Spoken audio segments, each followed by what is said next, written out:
Hey guys, we are live with Warriors Next Venture podcast. Sorry, I had some stuff I had to get set up first before I brought it on here. Today, I just want to talk about my sponsors real quick. In a couple days, we are going up to the Gundick Law Speedway. It was supposed to be last Friday, but it got rescheduled because of rain. And we are going to be going out and they're, one second here. They got dirt track racing. And so they actually chose us, which I think is pretty awesome, and we are going to be the recipients of the donations from the 50/50 raffle, which is pretty sweet. I'm pretty excited for that. One second here. There we go. Okay. So today I want to say my sponsors for the St. Croix River paddle for suicide prevention. I'm pretty excited to do this. It's going to be August 31st through September 4th, and I'm going with my friend Will. Now, me and Will Jansen were in the military together. We're both in the Air Force, and we had talked about this back in like '04. He was from Wisconsin. I'm from Minnesota. There wasn't a lot of Midwestern boys in the military, so we had chat about doing the St. Croix River, and we finally decided we're going to do it. And so our sponsors are, one second here. Well, first, Will owns DeFore's Campgrounds over in Webster, Wisconsin. It's a pretty awesome campground, and he's actually the one that inspired some of my ideas for the Warriors Ranch. So DeFore's Campgrounds, he actually, through DeFore's, he got us some shirts that we're going to be wearing on the trip, which are actually be pretty cool. And then we're also sponsored by OnX Hunting and OnX Maps. They gave each of us a premium membership, and we also have a couple other premium memberships to give away to some people. If you guys haven't checked that out, it's amazing. You can literally click on it and find all kinds of different people on the map. So if you want to find out who owns the land, if you're trying to go hunting, you can click on it, find out who owns it, and you can contact that person to see if you can hunt their land. So it's pretty sweet. And then Image 360 Printing, they're the ones that made our banner, and they also printed off all our stickers. I'm going to pick them up today for the sponsors. So those guys are here in St. Paul. They do all kinds of printing, and I'm also about to get some flags made by these guys too, because I've had a couple vets asking. We are also brought to you by AMA Fitness over in North Carolina. They are a fitness gym, and it is veteran owned. He is awesome. We chat a little bit. I'm trying to do like an actual conversation with the guy. I want to have him on the podcast. And then also, we are sponsored by Train Like a Ranger. I'm doing his gym rat routine, and honestly, it's whooping my ass. I'm trying to prepare for this trip for the St. Croix River. So check out trainlikearanger.org, .com.org. Shit, I don't know. You're gonna have to Google that. Train Like a Ranger. And then we are also brought to you by MNME. It's the military Minnesota Military Exchange. What they are, they're a collective impact website. So you can go to the website, you can click on it, and find anything you need for veterans in the Minnesota area. So those guys are awesome. All right, so today I have Ashley Wallis. I hope I said that right. She's over in Colorado, and she is helping veterans find homes who are homeless. And then she's also a care advocate for military members. I'm going to let her explain it because she's much better than I am. So hold on one second here. Hey, Ashley, how you doing? Good. How are you? Told you I was going to butcher that. It's okay. So why don't you introduce yourself? Tell everybody what you do. So I'm Ashley Wallis. Call me Ash. And I'm a community health worker. I work in Boulder County. They did a survey that they do like every couple of years in Boulder and Broomfield County, and found the most underserved populations were the Latinx community, those experiencing homelessness and housing instability, and service members, veterans, and their families. And a lot of times there's overlap between the Latinx community, those experiencing homelessness, and veterans. So they actually hired people from these backgrounds. So we are all kind of like cultural liaisons. So, Nice. like veterans aren't very trusting of people who don't kind of get it and haven't been through it. So they hired 2 Army veterans, and we're part of a 6-person, about to be 7-person team. And we go to partner agencies and out in the community and try to get people access to different resources they may not know about, and get them access to care. Because a lot of times people just don't know what's available. And there's nonprofits and the government agencies, and then all these little tiny organizations that have these amazing resources for people, but they just don't know about them. So it's kind of good to like be that kind of warm handoff and say, hey, I know so and so over at this organization. I think they'd be a great fit for you. Do you want to do an introduction, or just call with somebody making that first step when they want to have mental health care, but they don't know Yeah. how to access it. And it's kind of scary doing that first step on your own, and like having somebody who can call with you is a little bit Well, more it's comforting. especially getting out. And one of the things that I've noticed too with a lot of vets is like, what the fuck do we do? Right. Like it's so hard to understand what we do when we get out. And everybody talked about taps. I didn't take taps, so it wasn't offered to me. So I didn't even know what everybody was talking about with this whole taps program. So I'm like, I don't, what the hell is this thing that you're talking about? Apparently it's supposed to help you figure out how to live life as a civilian, but I didn't go through it. But I always had a big issue trying to figure out like where do I get help? Like how do I figure out my VA claim, stuff like that. I finally just started doing my VA claim last year, which I got out in 2012. So there's a lot of people give me shit about that. So I finally broke and I went and got that done. But then I wanted to see like what's out there, and I feel like I felt like I couldn't figure out what I wanted to do. So because there's just so many damn options, right? So you start looking at a bunch of stuff and it's just like, I don't know if that's what I need. And so finally I just started Warriors Next Adventure because I wasn't finding everything that I wanted. So I was like, fuck, and I'll start a nonprofit myself. And I just figured it out and now it's great. I'm trying to work with some of the outgoing people. What are they called again? People that after you get out of the military, they assist you in separation. Oh gosh, I don't know. It's been forever since I got out. So Yeah, there's a name for those guys. everything's changed, I'm sure. Yeah. I'd like to work with somebody who's actually helping people get out of the military, but also people like you are a huge resource, and because you can tell people about me, I can tell people about you. I mean, that's part of the reason why I wanted to have you on the podcast. And so you can, share this everywhere in your area. You said you're in the Boulder County area. Yes. So where is Boulder County? Is So that you have Denver? like no, it's like northwest of Denver, and it's like right along the Front Range. So you've got like the Rocky Okay. Mountains back behind, and then you've got the Front Range is right there, and then Boulder's smack up in it. Oh, So okay. um, they we kind of take care of everybody in Boulder County and Broomfield County Okay. for this grant that I'm under. So, okay. So who do you actually work for? So I work for Mental Health Partners, and Okay. it's a nonprofit in Boulder County, Boulder and Broomfield, and they have offices in a couple of different places in Longmont, Lafayette, Boulder, and in Broomfield.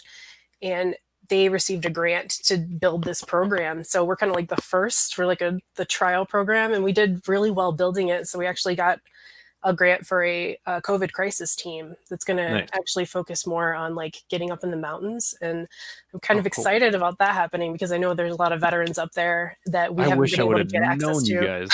I wish I would have known you guys a month ago. We were just down there and we climbed Mount Elbert and we climbed Manto Incline, trained some Oh, jujitsu and cool. everything. You guys would have been the perfect resource. Yeah. Like my, We will be back. I'm lucky where I live because I'm about an hour from the Fall River Gate at Yeah. Rocky Mountain. So I'll Oh, like get cool. up early in the morning and drive up there before sunrise and try to get to the trailhead on the west side before sun comes up. That way Well, I avoid people and still get to get outside and experience it because it's healing up there. yeah. So yeah. Yeah, it's awesome up there. And I had never climbed a 14er before. And holy shit, that mountain kicked my ass. I was Don't thinking want to that hear that. screw it, I'll be fine. I'll be fine. And yeah, I want to say we were like 3-4 hours in and we hit that first false peak. And I was just like, oh my God, I hate this. It was terrible. I was so mad.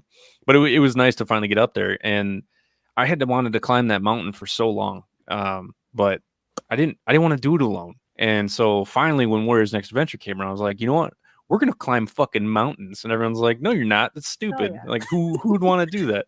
Like I've climbed 5 mountains now. So it's like, this is awesome. I'm pretty excited to finally get that going. But so do you help what kind of services exactly do you help them with? I know you said something about you help them get into homes. Do you actually help them find homes or do you guys provide homing or houses for No, them or I wish. Like our area is really bad for housing. that's something that we're struggling with a lot. And we're really lucky that Veterans Community Project from Kansas City has come Yeah. out to Longmont, and they're breaking Nice. ground at the end of this month on Oh, a tiny sweet. homes for homeless veterans for Oh, I Longmont. love that. Yes, I'm so excited. They're amazing. So having that connection and being like, okay, cool. If I find somebody that I know is really working hard, they're in this like awful place where they just need that hand up, Yeah. then I'm like, okay, cool. I have resources for you. I know like this person at this organization and this person over here, and I'm sure they'd Nice. be able to talk to you or link you with somebody. That's kind of like my role is like a resource hoarder. I'm like a little dragon with all my with Just got a my Rolodex of resource like hoard. 1,000 resources. Absolutely. And I'm like, okay, if I don't know who can help you, I know somebody who might know somebody type thing. Any Perfect. way that I can network with veteran organizations and try to get people access to what they need. And housing is the biggest issue, but then you have people who aren't eligible for VA services from the vet Yeah. center. So, because you have to have combat trauma or sexual trauma to be seen there. And then you have family members and everybody. So, At the um, vet center? yes, yeah, What? at our vet center you have to have been serving through certain years. They have like a time frame that you have to have served Yeah. in, or you have to have combat trauma or military sexual trauma. That So seems shady. That sucks. There's so many vets out there that need help that might not have gone through that shit. yes, and then some people aren't eligible for help with the like the HUD VASH Yeah. stuff because they for housing because of whatever they're not eligible for VA benefits. And Hmm. when that's something I know a lot of other veteran organizations are working on, is helping people with their discharges, because if your Yeah. discharge is bad, it could be for something that was PTSD related, like you got into Yeah. drugs or you were drinking too much and just you needed help, and instead you got a bad discharge. And I know a now couple people that could benefit from somebody like that. absolutely. And so we're trying to like figure out, okay, how can we help people like get hooked up with a VSO who's working with getting um, discharge upgrades, and try to help people in that way. And also because I've had a good relationship with the vet center as a client, because I didn't put in my VA claim until I think I was 13 years out. So you're not bad. um, Okay, I good. and I only went to the vet center because I had to, because they were like, well, it looks better on your claim if you're actually going to therapy. And I was like, okay, I guess. So finally went, and it was the best thing I've ever done in my life, was actually going to therapy. And they know me well there. So anytime they have somebody who comes in and they're not eligible to be seen at the vet center, they're like, let me give you Ash's information. She can find you somewhere to Awesome. go to get mental health care. And I really like being able to help, especially like a female veteran with military sexual trauma who doesn't know what to do. I'm like, I'm you. I was there. Like I got Yeah. that. So I understand that. So I'm able to like give that warm handoff and say, okay, you're going to be talking to Jeremy first. He's the front Hmm. desk guy. He's really amazing. And then these are the options for the different therapists they have. And if you get in with them, just kind of like let them know like it's a safe place Yeah. and it's very chill. No one's judgy. Um, Having that good handoff is like, it's been the best, having a good relationship with the vet center. Nice. And Yeah. I've talked to a couple people at the vet center. I've been to the one in Brooklyn Center. I've been to Minnesota, so Brooklyn Center, Minnesota, and then Ramsey County, Minnesota. I've talked to both of them. There's a couple people up there I've chat with. I haven't actually dropped off flyers and stuff. Maybe I'll go do that after I get off with it. I can't believe I haven't done it yet. But yeah, the vet center has been great. I work for the Minnesota State Patrol. I'm a 911 dispatcher. Mhm. So that's how I get my coordination skills and my networking skills. Is this nonprofit has been super easy because of my skills and my time as a 911 dispatcher, because my job is to figure it out. Mhm. We'll get troopers call us and be like, "Hey man, can you like figure this and this?" I'm like, "I don't know how to do that. Give me 5 minutes and I'll figure it Exactly. out." And then you do it. And Yep. so like with this nonprofit, there's so much stuff that comes up, like with you being a coordinator, I'm also doubling as a coordinator. So like if veterans need something, I know so many different veterans. I know so many different people who do different things. That's what I do at my job. And so I've kind of taken that over to my nonprofit too. And I'm just trying to do whatever I can to help you with whatever it is you need help with. If I can't help you, like you said, I know people who can. And if they can't help you, I know at least 3 or 4 guys who probably have connections with all these other people. So I never make promises, but I mean, I will do whatever I can. And Absolutely. there's a vet down in Arizona that reached out, and he's been trying to get a service dog. And so I found a few places. There was one of them that I sent them to go talk to. They wanted like 10 grand from this guy to get a service dog. I was like, he's a veteran. What kind of company is charging veterans 10 grand for service dogs? So I found a couple other ones for him, and there's one up here in Minnesota. I'm like, bro, get up here to Minnesota and I'll get you a dog, and then you can go back to Arizona. So I'm working on getting him a dog, but it's crazy how it's crazy how complicated just figuring life out after the military is. It's so hard because we're just spoon fed everything. You know, you have PM. What was it called? You were in the army, Yeah. so like whatever the the services is. So like we need to get like what the hell do we call that? Like when you need to get an ID, stuff like that, whatever they were called. I don't know what you guys call I them in the don't army. remember anything. Yeah, whatever. Where it's So like those guys, flopped. Yeah. it's like everything was right there. You had finance here, you had this here, you had this here, and you knew everything is right here. This is what you do. You got a problem, you go to this guy. You got a problem, you go to this guy. You Yeah. get out of the I love military. one-stop shop type deal. Like, Yeah, yeah, not having to do that and figuring out like, okay, well, I have to call this person in Fort Collins and I have to go down to Denver for this and I've got to go, all over the place to get anything done. It's really defeating, and having like a one-stop shop for things is really great. We have yeah. a place called the Integrated Health Home in Boulder, the Ryan Wellness Center, and they have mental health partners is there with Clinica, which is like a healthcare, and dental aid. Robert answered a question. It was S1. Yes, that's one, of course. Thanks. That was pissing me off.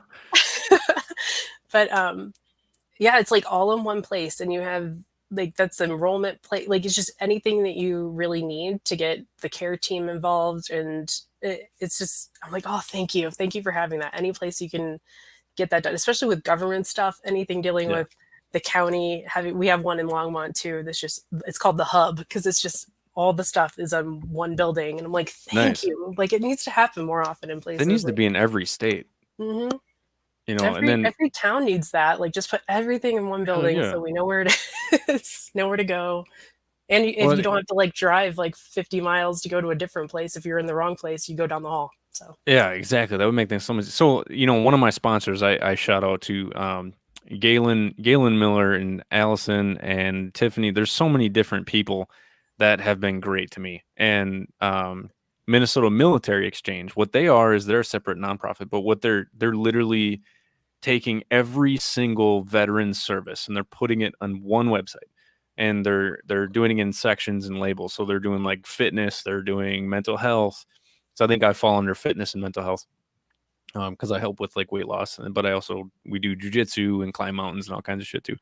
I'm labeled as recreational therapy. However, so when I got a hold of these guys, we started talking more and more and figuring out what they're trying to do is take all mental health, finance, cards. Like I've been to a few of their finance meetings. These guys they're doing amazing work, and I'm happy just to be involved. And what they're trying to do is to make it easier. And so when they get connected to Military One Source, I'm connected through Military One Source too, through the people here in Minnesota. But what they're trying to do is get it directly to all Minnesota veterans and service connected. So if you're like a spouse or a child of a veteran and active duty, guard, reserve, anybody related to military. So what they're trying to do is get all that out there for people who are getting out of the military. But hey, go to this website. This is what you need to look at. You can find whatever you need. And I'm like, why is this not national? Why are we not doing this nationally? And they're like, that's the next step. So yeah, Galen is, I keep calling him the godfather of Minnesota veterans. He doesn't like it, but I'm gonna keep saying it because he is. I would love to, you know, once we get that done, it's not my project. I'm just helping them. Once they get that done and everything's live, like the website's live and active right now, but once they get everything done that they want to get done, I'm like, you guys need to expand. And I was like, I'm starting to get connections in every single state. And you are definitely doing exactly what I think should be done, but just for the whole state would be sweet.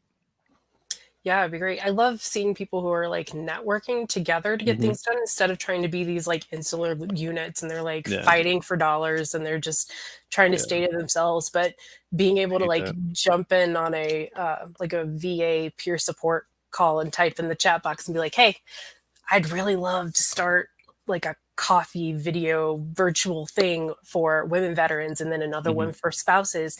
Anybody interested? And then I get a phone call or an email and they're like, hey, so and so said that you were interested in doing this. They're a great guy, say that you're a great girl. Cool. Let's talk about like actually making this happen and trying to pull in different organizations and getting that overlap and catching Hmm. like all the people who would fall through the cracks because they're affiliated with the VA or they're with the vet center and they don't Hmm. talk with each other, and just getting everybody that we all know and expanding those circles and connecting them and being able to Yeah, reach more people. I feel like that almost makes it a one-stop shop because it's yeah, just like I gotta just having that connection and being able to make one phone call to get somebody what they need rather than being like, I don't know, guy, you can call this list of numbers and hope that somebody yeah, can help you. yeah. It's just Here you really go. Good luck, misleading. fucker. Right. Like most of the time, like we're finding that people just need like a yes, I can help Yeah, you. Like that's all they really need. I've had people like nearly break down in tears because they were just told they weren't eligible for Medicare and they were. And yeah, it was just like somebody who didn't understand their job, maybe, or they just missed something along the way and told this person no. And they were just like defeated completely. yeah. And they came over and said, hey, what can you help me with? And I let them know like what I could do. Got them an appointment with mental health. The mental health person fixed their Medicaid paperwork so they could be Awesome. eligible. And like it was just like this great thing where she came down and I had a list of resources for her. And she was like, oh my God, like I was gonna go out to my car and just cry because I was like hitting, rock bottom at this point because I just heard Yeah, no too many times. So being able to give somebody that, like, no, I got you. Cool. We can figure this out. And just having that, giving people that hope, because hope yeah, can sometimes suck and be an awful thing because you have hope for something that's just going to break your heart. But when you have that a person sitting in front of you who's like, no, we got this, we can get through yeah, this, I can get you hooked up, I can get you a coat tonight, even if it's that little win, like just yeah. getting somebody a coat. Yeah, well, isn't that the greatest fucking feeling in the world though? Like Yes, being able to it's help people. I keep telling veterans, see again, like I always say, anything that I say, it goes for anybody. But good God, if you are either feeling bad about yourself or you're feeling depressed, you're feeling sad, you're feeling, do something nice for somebody else. You don't have to run around telling everybody, but the best feeling I've ever had is have a veteran come to me and say that I changed their life, even though I turn that down every time, and say, you changed your life. You're the one that did it. Yep. I just helped. That's it. But still, though, the many times that I've heard that since I've started Warriors Next Adventure, it's like a dagger to my soul. Like it breaks me down every time, and I'm just like, God damn it. It feels so good. And it's like, I'm not supposed to be here right now. Like I think I shared a little bit about my story with you, Hmm. and I say all the time that I am not supposed to be alive. The fact that I am, it's a miracle on its own. So why would I not spend every minute of my day trying to help veterans? Because those are the people that truly mean a lot to me. Obviously I am one, but I see a problem there, but I know I can fix it, or at least put a huge dent in it. And I can see when you talk about some of your experiences, some of the things that you do with people, you get that smile on your face. I'm like, Yeah, yes, I love that. absolutely. It's that service thing. Like you get Yeah, such a rush helping people. And it's weird because I know that there's been times when I've been like hitting my rock bottom almost yeah, and somebody says, hey, I need somebody to talk to me, and I'm like, I'm here. Boom. yeah, Like what can I do to help you? And it's not selfish, but it does feel a little self-serving to be like, let me help somebody else because it'll help me feel better. But I mean, it's a selfish selflessness I call it thing. a healthy selfishness. Yeah. Yeah, because you really honestly just like you want somebody else to feel better because you don't want them Yeah, feeling like you do. exactly. And I had a couple conversations, and there was my buddy Steve. I'm surprised he's not on. He's on every live stream.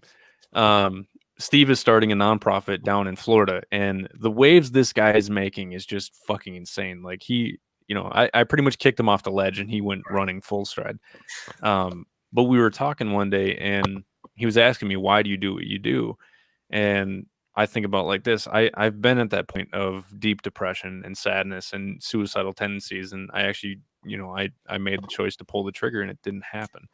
And I stop and think like, where the fuck was the guy that I needed then? And I didn't think he existed at the time. So I created that fucking person myself. And I'm like, I'm going to be the person I wish I had. Everybody can do that for themselves, and I'm just here to guide you to get to that point, to be your own hero, to be your own savior, because it's up to us to make the decision to heal. It's up to us to call people like you and say, hey, I need help. That alone is going to start the process of saving yourself.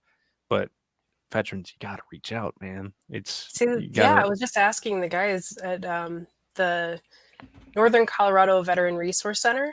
They just Mhm. started doing the smoke pit. It's a virtual coffee that they do on Tuesdays at 11 Mountain Time Nice. and Thursdays at 5.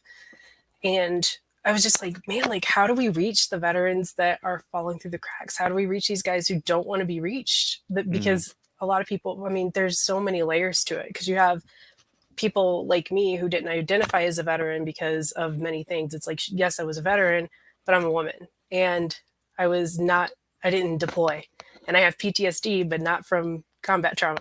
So it's like all these layers Yeah. of like, I'm this, but I'm not this. And it makes you feel kind of othered, like you don't belong, like you didn't do enough Yeah. as in your service. So you're like, oh, I don't need to be in this space. I don't need to take up space. I don't need to be another file on the pile of somebody who like actually like really needs help when you do need help. So Yeah. um and it's so frustrating because it's like how do you get to people who like were in my position and don't feel like they belong or they just don't want anybody to talk to them. They're just Yeah. adamant about they don't use social media, they don't know about groups that meet up every Saturday or Hmm. whatever it may be. Just getting them connected is a real fight, and we don't know how to do it. We just keep trying. Yeah. Well, that's one thing that actually bothered me about some nonprofits. Now, I'm not knocking nonprofits. Every nonprofit is doing something amazing. I haven't ran across one that I don't believe in. Even like the Wounded Warrior thing, they still have done amazing things for people. You know, I think the main thing is they were paying themselves a little too much, but still, look at all the good that they did. Right, they're there and they've helped many veterans. Right, but I've noticed that so many nonprofits they're secluded to like only a certain amount of people. Like you have to be like an amputee, or you Hmm. have to be a combat veteran, or you have to be a sexual military trauma veteran. It's like fucking hey, can we just have something for everybody? And so that was bothering me. And I know there's other ones out there, but at the time I didn't see them, so I just created it myself. And I it bothers me when I hear about, vet centers that say you have to be military, you have to be a combat vet, or you have to have military sexual trauma. It's like, fuck, like, what about those people who never deployed, but they had like some crazy shit happen? Do you know the number one cause for PTSD? Hmm. It's car accidents. Really? Yeah. So imagine how many people get in car accidents. Right. These people never deployed. Like I crashed my motorcycle going 70 miles an hour back in 2011, and another time I probably should have died. Luckily, I had a helmet on, but I smashed my head and I got knocked out, and I woke up and I was still sliding. I can't even sit on a motorcycle. I literally had a panic attack and almost threw up. That's worse than the shit that happened overseas, you know. Right. And it's like you don't have to be a combat vet to have PTSD, and No, and a that lot of people stigma don't needs know to that. end. Yeah, Hmm. they're like PTSD. Oh, I don't have that. I didn't deploy or I didn't. Yeah, It's like that doesn't mean you don't have PTSD. yeah. I mean, you shouldn't walk around just all willy nilly and be like, I have PTSD, Yeah, because of but you this. shouldn't be miserable just because you're Yeah, like, I don't fit that label or I don't. exactly. Yeah. And I tell a lot of folks too, like there's some guys who will contact me and say like, well, I don't have PTSD, or like I'm not depressed. But I was like, well, come to an event. I was like, I need people like you too. I need Right. examples. I need people who are healthy and happy. Like I don't know. My buddy Will, he's my partner on the canoe trip. We're canoeing the whole St. Croix River. It's like 155 miles. I'm trying to do it in like Cool. 5 days. Yeah, it's gonna be sweet. Sounds very Um, scary. I look at him as like the example. Like he is super happy. He's been married, for quite a long time. I think since high school. He's got two great kids. He is like the example of like a good person. He's Hmm. happy and he's got a great life. He runs a campground and it's like I want to be like him. I want to be as happy as he is. And he comes to the wolf dog stuff. I told you about the wolf dogs, right? Yes, yes, you Yeah, did. so he comes up to the wolf dogs. He's a carpenter, so he's helped us, build dog houses and a couple other things. And he's just out there hanging out and having fun, And I need people like that. I need people who have the sexual military trauma, the PTSD, or the ones that have survivor's guilt because they never deployed. There's a Hmm. lot of that going around that Yep. nobody's talking about. Yeah, like my buddy Sasha Struble, was he was a 27 Delta like me. I was a paralegal when I was in the Army, and um, we were talking about switching places because he was in Italy with the 173rd, and that's what Hmm. my ex, was in the 173rd, and I was in Germany, and he had family in Germany, so we were going to switch places where I went down to Italy and he would go up to Germany. We were talking about it, and then he Hmm. got deployment orders, and he was killed in a Chinook accident. Ooh. Um, and that weighed real heavy on me because we had been talking about switching places. So that Hmm. survivor's guilt is like, it's real heavy. Yeah, um, especially when you had nothing to do with it too. yeah. That's the hard part. Even though you can acknowledge the fact that you had nothing to do with that and you're Hmm. not the one who did it. The problem with a lot of people in the military is we're taught almost not to grieve, to just Hmm. kind of, bury it, keep pushing, right? Suck it up It's and like, drive on all the wow, it's like time. don't fucking do that, please. Hmm. And it's even the strongest word is like shed a tear and fucking keep moving. But reassess that later. Don't just Right. fucking forget about it, It's And like, yeah, that's you may that's have what to like just stuff it down at the time, get shit done, Mhm. and then we can talk about that later in therapy. Yeah. You know? The problem is like when you get back from the deployment. So I deployed 4 times, and every time I got back, they'd sit us down. The day we get back, they'd have, like, all the fucking commanders and everybody be like, "Oh, well, let's give a speech, let's talk, let's do" like, "No, I wanna go fuck my wife and drive my car. I don't Yeah. wanna be anywhere near you." And so it's like, that's it, and then that's it. You have, like, a 2-week, like, in processing or something like that where you just do all these classes and all these stupid CBTs and, um it's obnoxious, and then that's it. And then there's no follow-up, and I noticed that after 4 deployments, I started to notice a trend. I was perfectly fine the first couple weeks I was home. I was eating food, I was, eating, like, 7 pizzas a week and, like, just doing all that shit I wanted to do when I was deployed. But then after that, you're like, "Fuck, I really miss war. I Hmm. wanna go back. I don't wanna be here anymore," because it's so pointless back at home after, just going to Afghanistan or going, to Iraq or something. And usually about 6 months in, it's like, that's when shit really starts to go crazy. You know, I Yep. I I'm fairly certain my first marriage, there was some Jody shit going on, but I'm fairly certain my first marriage failed because of PTSD, and my second one. Um, but yeah, that won't happen again. Um, but I think I finally really started to analyze everything back in 2018 after my second divorce. I'm just like, what the fuck is wrong with me? But I started to go back and think about a lot of this stuff. It's like, I never went back and revisited some of the shit that happened to me that we just kind of brushed off and just moved on. Hmm. And I I really, think I that really hope that one day my husband does that, because we haven't started the divorce process yet, but we're working on it. And yeah. I know, I hope one day he's happy. Like, I just really hope that he works through his shit one day. Hmm. Um, because I want him to be happy. I want him to not have that. But he did that. He did, like, every time he came back from a deployment, he had that, like, that itch, that 6 months in type thing, where it was just like, I want to be with my guys. I want to Yeah. be with my brothers, and I want to be over there.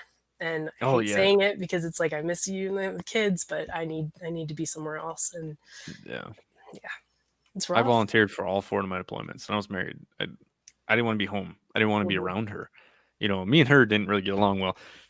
we were like, we'd hang out, and like we were more like friends.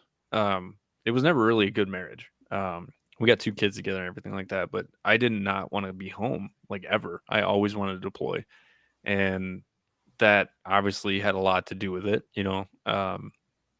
And then when I got back, it was the same thing. I didn't want to be a dad. I didn't want to be a husband. I didn't want to be around anybody. I just hated everything. And Hmm. it's like I just wanted to be overseas with my boys driving around Afghanistan. That's all I wanted to do, you know. And I still think about that sometimes. Like, fuck, it'd be really nice to just be back in Afghanistan, you know. You're like, why the fuck do you want to be at war? I'd be like, because it's easy. Just wake up, go drive around, don't die, go eat food, work out, do it again. You know, it's so much simpler. But I think that's why so many vets have such a hard time is because they don't stop and actually go back and go over these things and understand, like, listen, accept the fact that you are not there anymore. You have to face reality that's in front of you right now, and you have to understand that you're screwing your marriage up because you don't want to talk. You know, you're hiding all that shit. And uh, whenever I'm talking to, you know, married couples, one of my main points is always do not fucking hide shit from each other. Be vulnerable to each other, because if you really want your significant other to really understand you, you have to be vulnerable to them. You have to get to that point where you can actually, you know, talk to them about the things that terrify you, talk to them about things that make you happy. And, you know, even something just even something just like, you know, I miss being overseas. I never said that to anybody. I just kept it inside, and I never grieved over a lot of the, you know, a lot of the deaths that we had overseas. Um, like there's a lot of grave sites that I'll be visiting on my trip.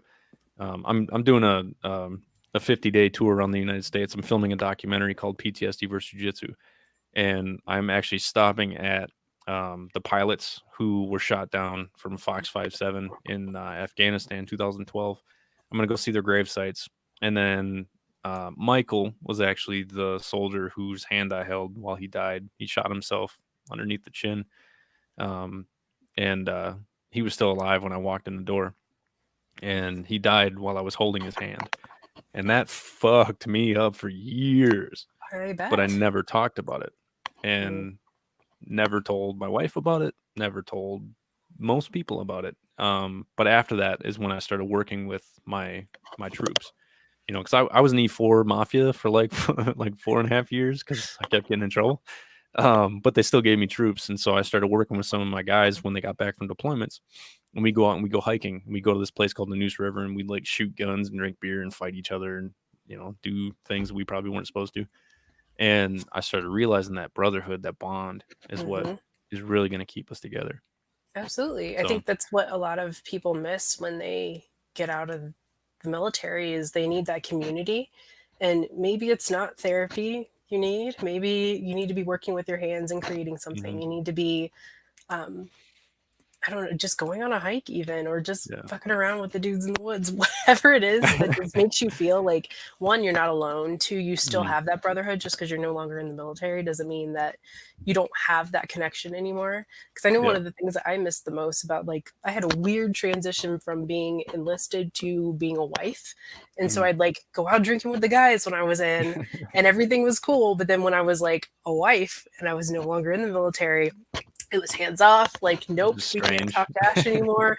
And it just felt weird, and I was like, wow, it like stripped all that from me. And I think that's another reason why I just didn't connect with the veteran thing, because it's just I was in wife role and Yeah, I wasn't allowed to be anything else. So but I just miss like wearing a toga in the barracks making lasagna with like all my friends, and like this stupid crap that you do when you're hungover in the barracks. yeah, Like I always miss that stuff, and having like a ton of friends just yeah. living down like across the hall from you. And you're Um, also different too. yes, Like yeah, everybody's so different. I miss that a lot, and Yeah. I've been really isolated as a wife, and like now I'm learning how to make friends again and doing all that as an adult, and it's awful. But I wish I had that whole. I just talking with other veterans and stuff, like with the Northern Colorado guys, Mhm. uh, doing the virtual call. I'm like, I hope their families don't mind, but I'm adopting all of them, And just because I do miss that so much. And Yeah. it's really cool how you can jump into a conversation with a bunch of military people, have Yeah. completely different backgrounds, jobs, whatever it is. And as long as you don't have that stupid thing in the back of your head saying that you don't belong because you're the only girl Mhm. there or whatever, that you can just jump into it and your Yeah. family immediately. Like you're just like, nope, I got you. You need a workout routine? Cool. I have a guy, he's a VA support specialist, and he was actually in Korea at the same time as me. Oh, wow. And he lives like an hour and a half north of me. And he's like, I'm going to make you a workout routine and come down and show you how to not get hurt lifting. And I was like, very Nice. cool, because I need help not doing that because I'm an idiot and I will push too hard and hurt myself. So just like having that quick, like, oh, you need this? Cool, I got you. That just having that community, I think, is just so important for veterans. And you isolate a lot when you get out, and you feel alone, you don't have people with you. So just getting people connected with resources and just with organizations and those little Zoom, the virtual meetings, whatever we can do, is Mhm. so important. Oh, yeah, I mean, just connecting, and, when we went to Colorado, we were just, we went to Colorado Springs, and we met at a Airbnb at, like, fucking 9 o'clock at night, and I knew personally, I've only met 2 guys that were there. We had, I think total that whole trip, I think we hit, like, 35 veterans, just, all hanging out, mingling together, it was great, but there was, like, 7 or 8 of us staying at an Airbnb, and almost none of us knew each other. And we literally just showed up and it's all hugs and high fives and shit. Of course, it was Denver, so they were partaking in the local festivities, I guess. Um, so and people were drinking, we were just hanging out, having fun. It was fucking great. And there was only one female who ended up coming. I'm god damn it, I need more women to start coming to my trips. And I need women to understand the shit is not just for men, it's for veterans. I don't give a Hmm. fuck what you did. I don't give a fuck what happened to you in the military. Come join us because it is up to you to reach out to get help. I'm creating Yes. all of these events, and I've had plenty of female veterans reach out like, when are you going to do events for females? It's like, everything's for females. Fuck, just come do it. We did everything together overseas. Hmm. Let's do everything together now. Yeah, that's why like I pulled the trigger and jumped on. Oh, so in Minnesota every Wednesday. Oh no, oh it's Monday. There's sirens going off. My dogs are outside howling and shit. I'm like, what the fuck? But no, like it was great because Holly and I had been talking for 5 years on Facebook. We never met each other, and we met in a couple of shit posting groups, and we just talk shit to each other. And she was hilarious, and she actually drove out, and it was like we're all together. It's Hmm. just it's amazing and how fun it was. We all just got together and we all got along. And we all did the mountain climbs together, and she took some pictures for us at the jujitsu things, and it was great to see a woman out interacting with us and actually doing events with us, because it just drives me nuts when women think they can't participate in what we're doing with Yeah. WNA. It's I like, think God there's like damn a it. lot of trust, either trust issues or Mm, a that I don't feel like I belong with the guys feeling, because it's really weird. Like I felt like one of the guys when I was in the military, but once I was out, I was like, I don't belong here, which doesn't make sense. yeah. They're the I'm the same person, they're the same people. It shouldn't make any difference whatsoever. But there's a weird isolation being a Mhm. woman. But I just kind of like threw myself into the. I was like, "Hi, I'm here for the Zoom call," and I'm like, "Too bad you guys have me." Um, and I love it. I love the guys are great. And we're talking about like trying to, because I just got back actually last Thursday, Mhm. um, from a yurt up in State Forest State Oh, Park, sweet. and Yeah, just yeah, you were and we're talking talking about about, that. That looks yeah, sounds awesome. we're wanting to maybe schedule something to like go up there as a group and just with our families and just have some cool away time and spend some time, get to know each other and stuff. And that'd How be much are really cool those if we're how able much to are do the it. yurts? I think they're $100 a night normally, but they had like a Black Friday sale, Mhm. and last November you could book anytime within the next year or two, and it was half off. So Oh, basically, it was nice. like $50 a night. Is it So how many people can you fit in a yurt? um, the one I was in last week, I think was like 4 or 5, but the one that I stayed in July was I think 9 because they had 3 bunk beds that were queen on Mhm. bottom and double on top. So you could fit like as many people as you can, I guess, Wow. comfortably. And the one I went to in July was really isolated, and I was like, this is perfect. Like you could just bring your dog, and I let my dog run, and I was like, this is what some veterans I think would like a lot. So I'm gonna try to book it next Well, year a couple times. if you get that set up, let me know. I'll pay for a weekend. Okay, Try to get a bunch of vets up there, and I'll pay for 2 nights up at one of the yurts. sounds cool. Hell yeah! The only thing I said, just say that Warriors Next Adventure sent your ass up there. Yep. I mean that's the kind of thing I want to start doing. Like if I had all the money in the world, I'd probably spend it all on just doing shit with vets. I know I would. I'm not. I'm a minimalist. I don't really need a lot. I think I've spent more on supplies and stuff for my nonprofit than I have in myself in like the last 6 years. So it's like this is something that actually means something to me. I Yeah, don't you're need much passionate to about operate. it, and that's what you're gonna put your energy and your funds and Hmm. everything toward. Yeah, yeah. I mean, if I can do stuff like that, like I have we climbed Mount Marcy, which is the highest mountain peak in New York last year. We did it last July on the 27th. And I got a bunch of vets who, a couple who didn't make it all the way up, who were pissed off that want to go do it again. And then a couple who couldn't make it but wanted to go. And so my buddy Chad Miller is actually, he's leading the Mount Marcy. We're calling it Mount Marcy too. So we got, I think, 9 veterans that are going to be heading out there in October, and I'm going to be paying for their gas. I'm getting them an Airbnb, and I want them to go do it. I want to go with, but I can't. I got to work, Yeah. so I need to quit my job. If I could just climb mountains and go hiking and fishing and hunting with vets all day, that'd be amazing. Yeah, I'm gonna figure it out. I believe you will. Yeah, well, I got some great news today. I'm holding it, and I'm still not gonna say anything, just because I gotta wait till I finalize everything. I'm really big on like speaking as if the future is today.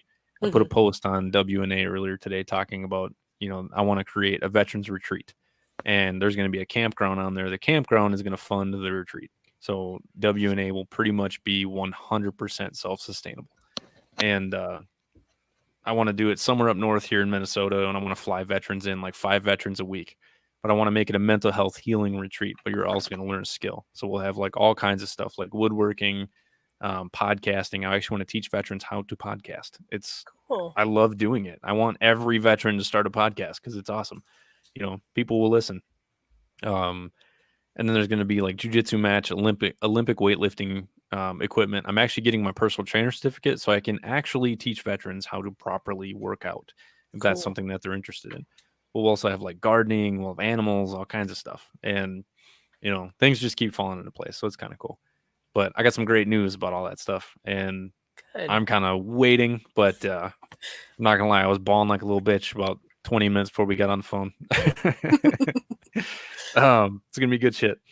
But yeah, and my goal is to get to the point where I can finally start traveling around a little bit more and making stops in other, states that have massive amount of veterans. I can't believe how many veterans are in Colorado.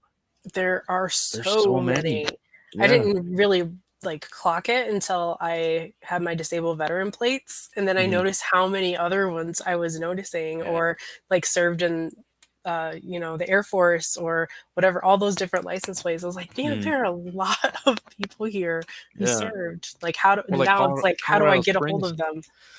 Yeah. It's like Colorado Springs and Castle Rock. It's like it's all veterans. Yep. Like everybody. It's crazy. Um, I need to get out there more. I'm trying next year. I'm going to actually come back. We're going to climb. We're going to try and climb all the 14ers. So we're Nice. going to next. We're going to do Mount Massive, and we'll probably do Pikes Peak while we're out there too. I want to do more than one. I don't want to just go out there and climb one mountain. Yeah, no, you got That's to do bitch more than stuff. that. Yeah, I gotta. I'm hoping like my goal one day is to climb peak 12150 because I tried and then I got real sick. Oh, you Like got I altitude just, sickness. oh my gosh, I was so mad because it wasn't. I was like, it's not even that high. Like I was really frustrated, and my husband was with me, and I was like on the edge of a slope, and it was Mhm. really rocky, and I was just kind of like getting woozy, and he was like, okay, we need to turn around because if you fall it's not going to be good. And I was like, good point, let's go to tree line. So as soon as I got down to the tree line and like ate an apple, I was like, Mhm. okay, I'm all right now. But it was just really frustrating to like get to the point where I could see the top, and Yeah. I didn't make it. So now I'm like, fuck, I gotta go do that. Like I needed to do God, it like like real bad. over 13,000. Holy shit, it's so hard to keep going. Like, I was like, I know I'm not there yet. So I was like, 12,150 yeah. is gonna be good. Yeah, it was bad. I actually ended up I blacked out right at about 14,000 feet, and Oof. I hadn't eaten, so I ate just a tiny bit in the morning. I don't like to eat when I hike, and so I got to the top or I got to 14,000, and I was dying. I was just kind of like blacked out, and I sat down. But the coolest fucking thing in the world happened while we were up there. Because like right as you're at about 14,000 feet, you look down to the left, and there's like a big valley, and we just hear like, oh shit. I looked at my buddy Tommy. I'm like, that's a fighter jet. So we look down, and a fucking F-16 flies underneath us. And I was Oh like, my gosh. what the fuck? That was so cool. That's And wild. he shoots up and like turns sideways. I'm like doing all these hand moves, can't see it. He flies up and turns sideways, and we can see the pilot, and he goes up and he buzzes the peak. And so there was a couple of my vets that made it up before us. So we got up there. He's like, "Did you fucking see that F-16? That was the coolest thing in the world." Like it sucked too because nobody got a picture or a video of it Oh because it my just gosh. happened so quickly. Yeah, but So that's like a good happy memory that you just got yeah, locked away. well, like I told him, I was like, "That's ours." We could Mhm. tell people about it, but Absolutely. only we know it. So that Sometimes was it's that was good so just to have something that you can only tell a story about. exactly. And there's a lot of my travels when I do solo travels. I love solo traveling, and I will just bring a tent and sleep fucking anywhere.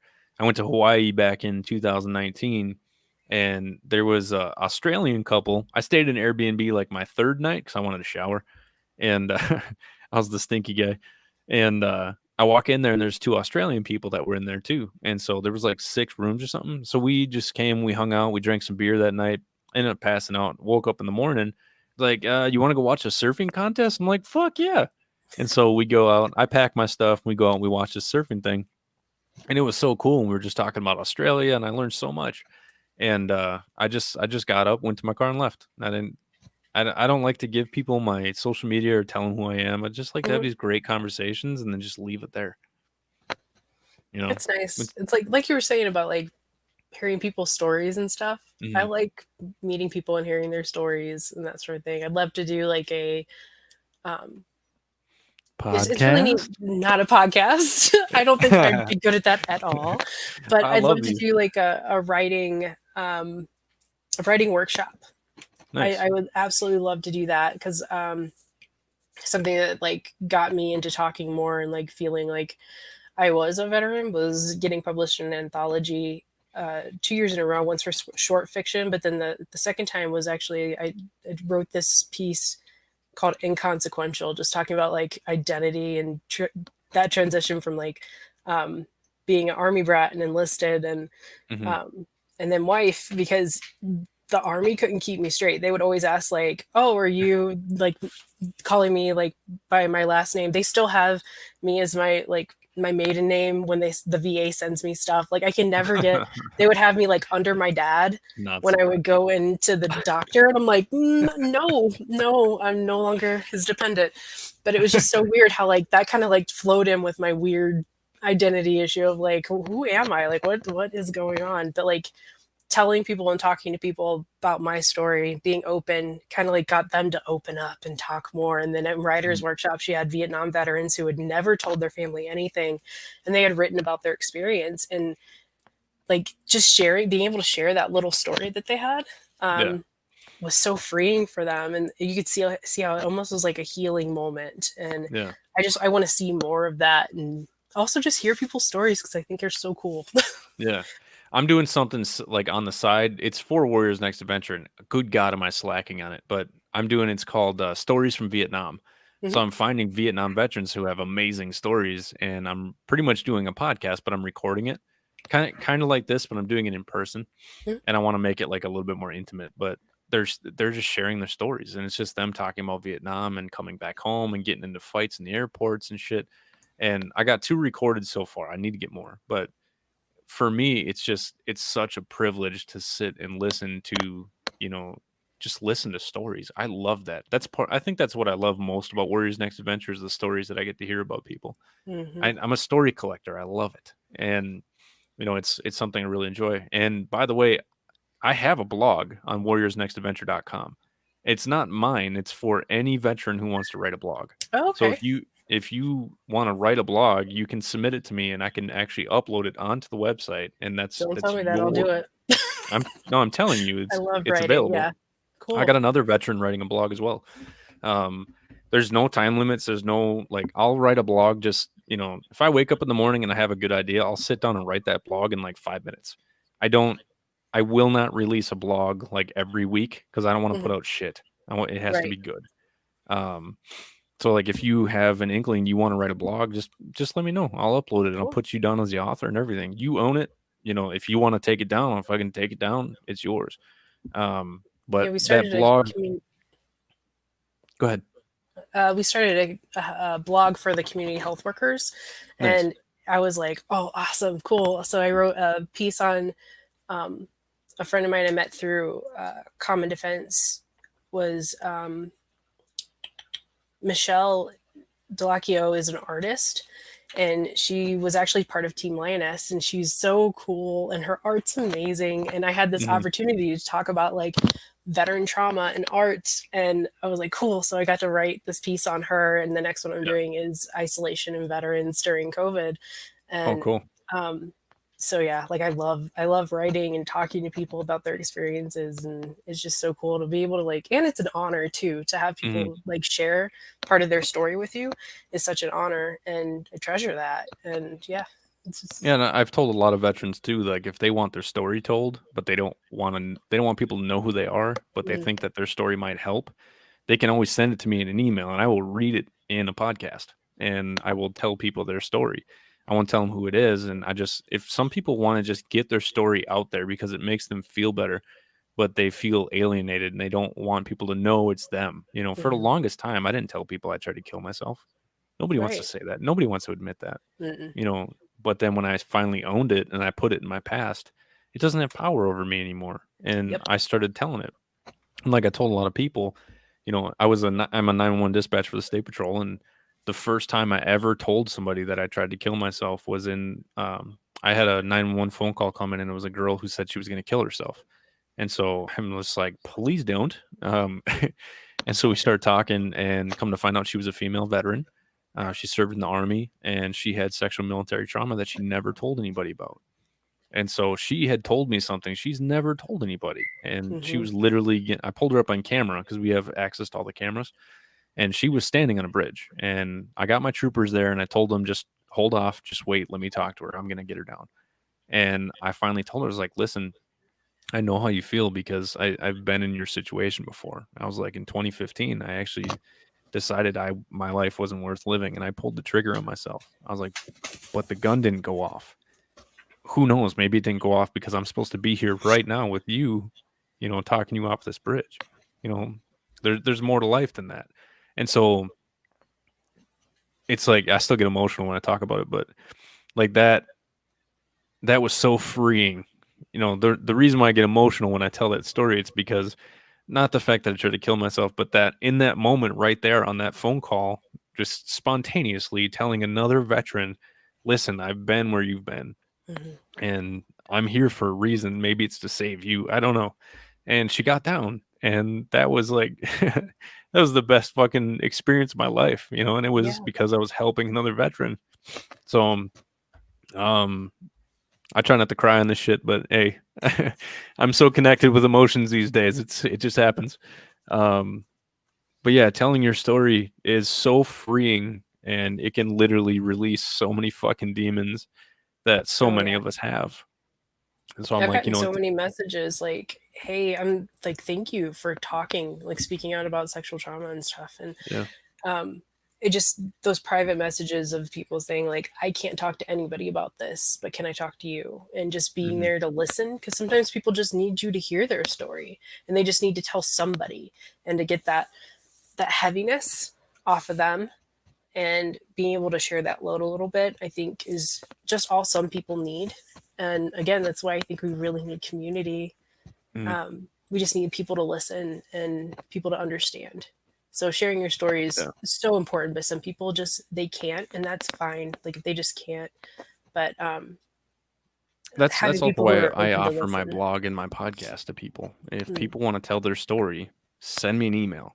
I'm not going to judge you, trust me. And I will literally either type it out or I will literally read the whole thing on a podcast. That will just be audio though, because I think that would be more effective through audio rather than just me sitting here trying to read. read. And I can Yeah. edit it. So if I screw up, Oh yeah. um, but yeah, like you said, sharing that stories, it's not easy to talk about some things that happened to you in the past, but when you finally do, and I'm sure you can attest to this, you literally free yourself from that event. That's that's it. Absolutely. You know, if you don't free yourself from the past and you actually give yourself the ability to grieve and talk about, hey, this really fucking hurt, or this ruined my life, but it doesn't have to anymore. Mhm. Get to that point where you take the control back from that. I made a video on YouTube. It's called "Take the Power from Your Past and Give It to Your Future," and Mhm. it's like a 4-minute video or something like that. And my main focus on that video was, when you finally accept your past and you go through the steps of actually being able to really accept your past, not just say it. What you're doing is you will literally taking the power that that event has over you, and you're giving it to what your future can be. And you need to make that positive future.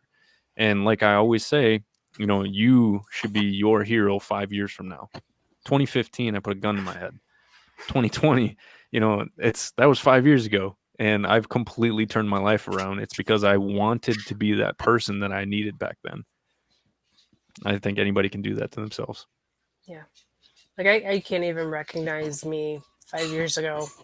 Yeah. To me now is just completely different. I think I told you that I was talking to one of the counselors at the vet center, and he's an Army Ranger, and he's met my husband and everything, and so he's talked to me about a lot of things, and he was like, I don't think you understand that like you sitting here now is not the same person who came here like just 2 years ago.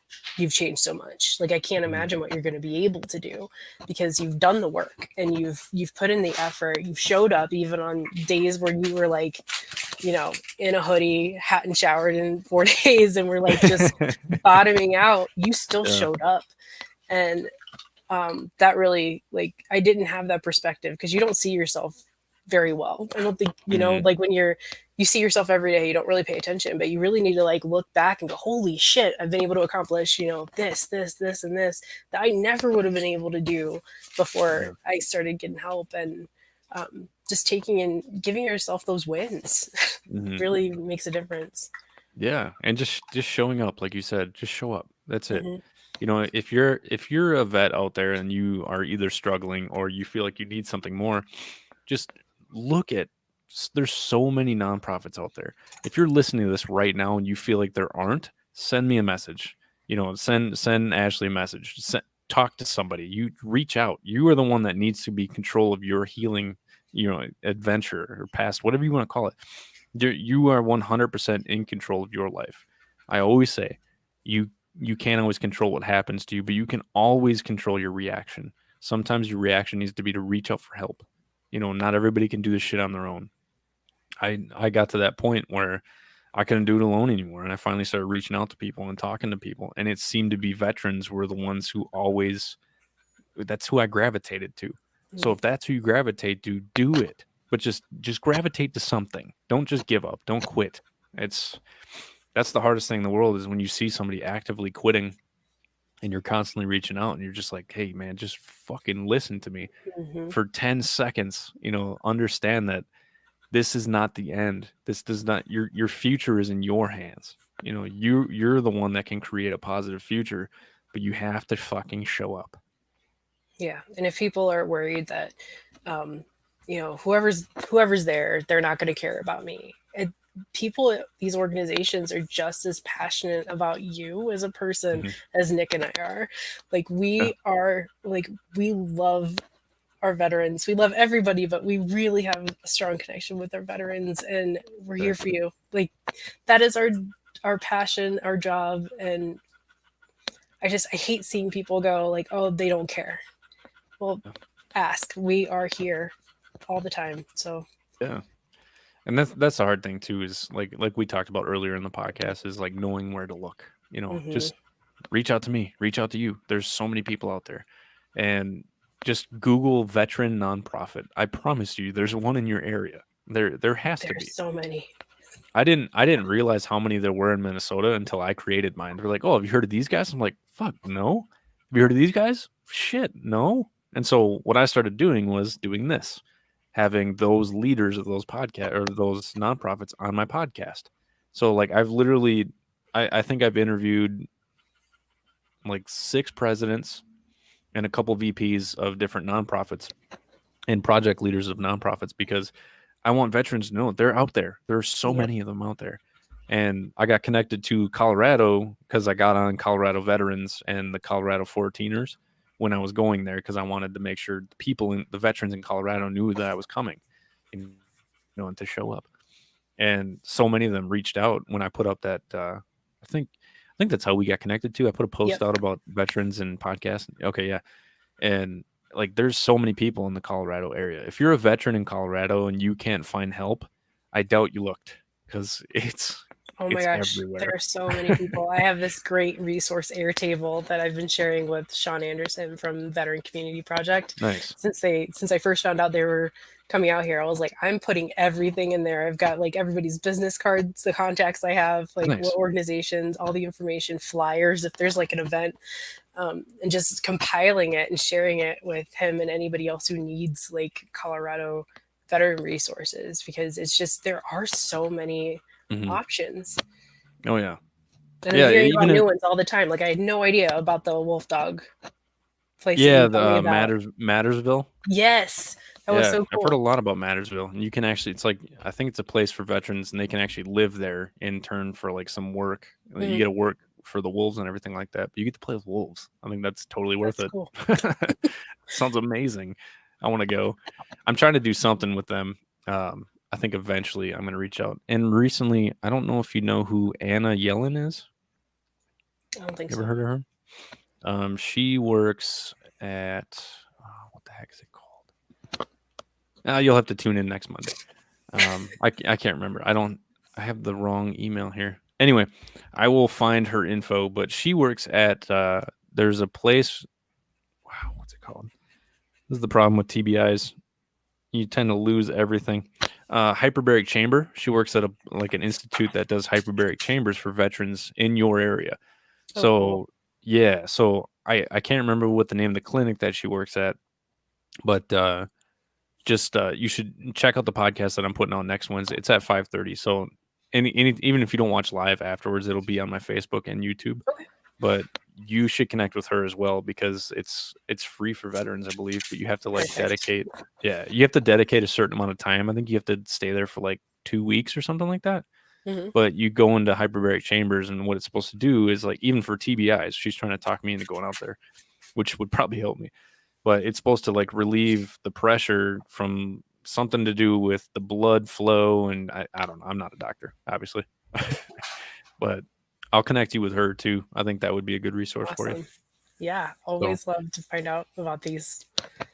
have you heard of? I did a podcast with Bryant from. They're the guys that paddled a canoe across the fucking Atlantic Ocean. Oh my God, no. Yeah, that's insane. That Like is. after I did that podcast, I think I had like 20 veterans send me an email. It's like, so when you canoed across the Atlantic, I was like, dude, fuck you, no. I'm not It's gonna like die in the ocean, big. no thanks. I'll do 155 miles in the St. Croix, but I don't even know how long the Atlantic Ocean is. It sounds Oh horrible. my gosh. But Yeah, that's a they've hard had a couple pass. teams finish so far. That's But cool. those guys are in Colorado too. So I'll figure out all their information too, and I'll send it over. So we are going to cut this off. It was great talking to you. I'm really happy that we chat. We chat the other day on the phone, but it was good to elaborate on a lot of the things that you're doing and some of the things that veterans need to fucking hear. Is Yes. mainly reach out. God damn it! Hmm. How can people contact you? People can contact me either on Twitter at AshGWallis, WALLIS, or they can email me at AWALLIS at MHPcolorado.org. Write it in the comments. Okay. You said A Wallis at mhpcolorado.org. Hmm. Boom. It's in the comments. All right. So if you guys want to contact her there, or you can contact me and I'll put you guys in contact. Thank you for doing this. I appreciate it. We will definitely stay in touch. And if I find any other, I have so many podcasts with people in Colorado. So like pay attention to some of the podcasts coming up because a Awesome. lot of them are in like the Denver, Colorado Springs, Castle Rock, northern I'm Denver very place. much like I will stalk them. I will find them. I need more connections. I always Okay. need to meet more people. Well, perfect. It's nice to have a good contact in Colorado now. So now if I need something, I'll be calling you. I'm here. All right. We'll talk soon. Thank you. Okay, cool. Thank you. All right. Bye. Hey guys, thanks for tuning in. I appreciate it. I feel like that was a great convo. If any of you guys are in Colorado Springs, please reach out to Ashley. She is a wealth of knowledge and she truly gives a shit. And we need more of that going around. Thank you guys for listening. I appreciate it. Again, if you guys want to donate to Warriors Next Adventure, just go to warriorsnextadventure.com. We have a Patreon now. So if you want to be a monthly donor, there's like a $5, 25, and a 50, I believe. And you get all kinds of junk if you do the bigger ones.